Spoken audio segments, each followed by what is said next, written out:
Welcome back, everybody. It's time for another daily drop here on Tar Heel Illustrated.com. I'm THI publisher Andrew Jones, rolling alone in this one, going solo as I dive into what I think is a very, very interesting topic. Now that the Tar Heels are 3 games into the season and they are 3-0 for the second consecutive season, I thought it would be really interesting to compare 3-0 records, the nitty gritty. What's behind 3-0 last year? What's behind 3-0 this year? Quick reminder, this show is sponsored by Underdog Fantasy, the easiest place to play fantasy sports. So the Tar Heels a year ago, 3-0, opened up with a rout 56-24 over Florida A&M, an FCS school that almost didn't show up. Remember, anybody remembers that drama? We didn't know till about 5 o'clock Friday if that game was even going to be played because there was a lot going on down there in Tallahassee. The next week, the Tar Heels went and had that deplorable fourth quarter against Appalachian State, but still won 63-61. And then the Heels went on the road and played a game they should never play ever again, never on planet Earth again in the history of time should North Carolina play at Georgia State at what used to be Turner Field. It was a terrible setup, terrible field. The Tar Heels won on a dreary, rainy day in front of about 12,000, 35-28 that day. They weren't particularly sharp. So that was 3-0 a year ago. 3-0 right now, you guys know, 31-17 over South Carolina and Charlotte, 40-34 in overtime over App State in Chapel Hill, 31-13 over Minnesota in Chapel Hill. Before I even dig into the numbers, it's pretty obvious. Look at the 3 opponents last year. Look at the 3 opponents this year. There's a stark difference. I would say going to App, obviously a little more difficult than playing App at home, but this might be a better App team than the one a year ago. That's very possible. But before I go into more of this, let's go ahead and hear from Underdog Fantasy. I'm very excited to announce our new partnership with Underdog Fantasy. We decided to partner with Underdog because it's the easiest place to play fantasy sports and is also the fastest growing fantasy app in the industry. Now, Underdog Fantasy has a lot to offer, including their Pick'em game. And in Pick'em, you pick whether your favorite players will have a higher or lower stat total in this week's game for a chance to win big. It's so easy to play. Just pick 2 to 5 stats of your favorite players and choose whether they'll go higher or lower. You can 20x your money by going 5 for 5. They also have a Best Ball Mania. If you think you know football, definitely need to check this one out. This year's Best Ball Mania has $15 million in total prizes up for grabs, with the winner taking home $3 million. So sign up today with promo code HEAL and get your first deposit doubled by up to $100. Visit UnderdogFantasy.com or find them in the App Store. And don't forget to register with promo code HEAL, HEEL, to get your first deposit doubled up to $100. You must be 18 plus and present in a state where Underdog Fantasy operates. Terms do apply. And if you are concerned with your play, call 1-800-522-4700 or visit www.ncpgambling.org. Back to the show. All right. So it's very clear that the Tar Heels have played a better collection of opponents so far to be 3-0 this year than a year ago.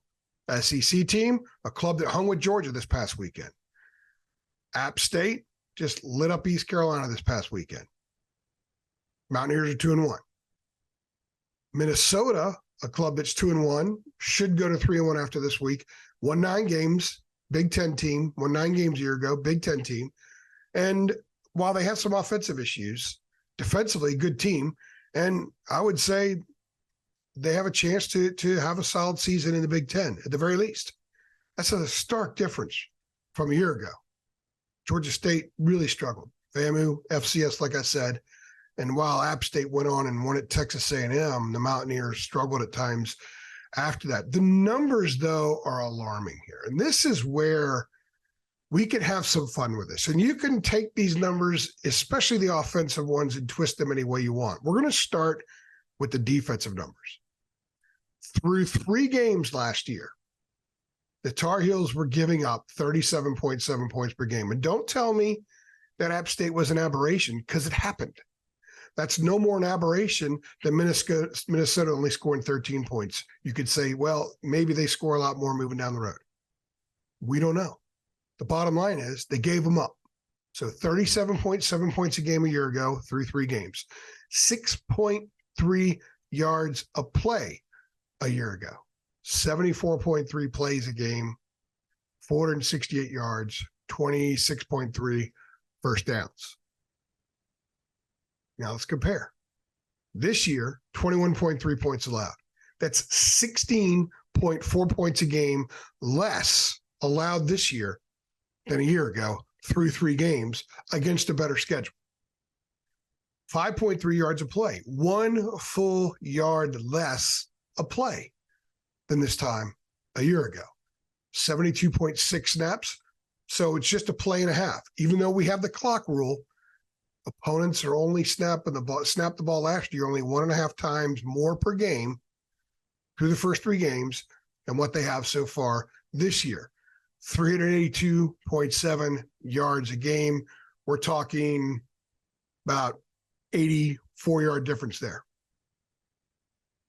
That's significant. And then 23.1 first downs, I believe is what it is, 23 first downs a game this year. Only a difference of 3 first downs. So basically, teams have moved the ball at times. They haven't gotten huge plays. So when they've moved the ball, they've been able to rack up some first downs on occasion. Carolina has not given up as many catastrophics. But the key stat to me is points allowed. Last year, they didn't face anybody the first 3 games like Spencer Rattler. Now, granted, App State's quarterback this year, not sure what he is. Minnesota's got some issues at quarterback. But it wasn't like Georgia State was great at quarterback. It wasn't like FAMU was great at quarterback. Yet 16.4 points a game less allowed through 3 games this year against a better schedule. Offensively, this time a year ago, 51.3 points a game. Right now, 34 points a game, and that's with a double overtime where they scored 2 touchdowns. So they were 27 in regulation there. So you add 13 points, 13 divided by 3, you're talking 4. So really they're averaging about 30, just under 30 in regulation time this year. So they're down. 6.7 yards a play as opposed to 7.6 last year. It's a full yard, basically. The Tar Heels are running 2 more snaps, offensive snaps a game through 3 games this year than they did a year ago. So the clock rule, we haven't seen a difference in snaps yet. They're averaging 494 yards this year, averaged 547 last year. They got in the end zone more last year. And I think that's the key here. 24.7 first downs this year compared to 27.3 last year. I said it in the press box the other day, and I even said it in our 3 things video, the one I did with Jacob after the game the other day. They're leaving some points in the field. They're moving some, but even the other day, as good as they looked at times, they don't look anything close to refined, which is why I called it a C+ performance. I wrote in my post-game column, C+ performance, here's why. And that actually bodes well moving forward, figuring this team will get a lot better. Jacob and I both agreed in our 3 things show after the game, C+ performance. A C+ performance when you beat a Big Ten team by 18 points is a really good sign. Offensively, these aren't great numbers. Is there cause for concern? Yes and no. Yes, because they should have more points than they have. They should have been in the end zone more. No, because they're going to get better. They just added a dynamic part in Nate McCollum. You got to figure Andre Green's going to get better. I talked to Chip Lindsey on Monday, asked him about Andre Green, who's played 56 snaps now. He's only been targeted 3 times, once a game. He's got to get open more. He'll get targeted more. The more he gets open, the more he's going to get targeted. And that means they'll have another guy that has to regularly be covered like they cover some of the other ones. Everybody's covered, but there's a certain mindset. When there's a Josh Downs versus somebody else a year ago, now it's when there's a Nate McCollum versus somebody else. They need Green to step up to make the offense a little more explosive, and they need to get healthy in the middle of the offensive line. That was a strength the first 2 games, running guard to guard, but it wasn't against Minnesota. Willie Lampkin was out with lower body injury. Ed Montilus had one 2 weeks earlier and was struggling a little bit. They got to get healthy there. They got to get healthy at guard, run the ball more effectively at guard, open some things up, have a little bit of offensive balance, and get someone like Andre Green up to snuff. Kobe Paysour played the majority of his snaps the other day out wide as opposed to being in slot. As he gets more comfortable there, you'll see him be more productive. So the good thing is North Carolina's defense has been far better, especially keeping teams out of the end zone, which is the name of the game. On the flip side, the offense isn't scoring enough. They're leaving points on the field. So if the defense continues to do what it's doing and the offense cleans things up and gets a little better at converting, this team has a chance to win a ton of games this year. And there are a lot of wins on the schedule, a lot of quality teams on the schedule, but a lot of wins. The first 3 games this year, I think, means something significant because they're going to go this way. They should go this way. Last year, we weren't sure what we knew. And even though they started out 9-1, they were a different team at the end of the year. I think this team is going to continue this trajectory throughout the course of the year, and they are in a better spot now than they were this time a year ago. So 2023 3-0 trumps 2022 3-0. Let us know what you think. Let us know what you think about this start. Are you concerned about the offense?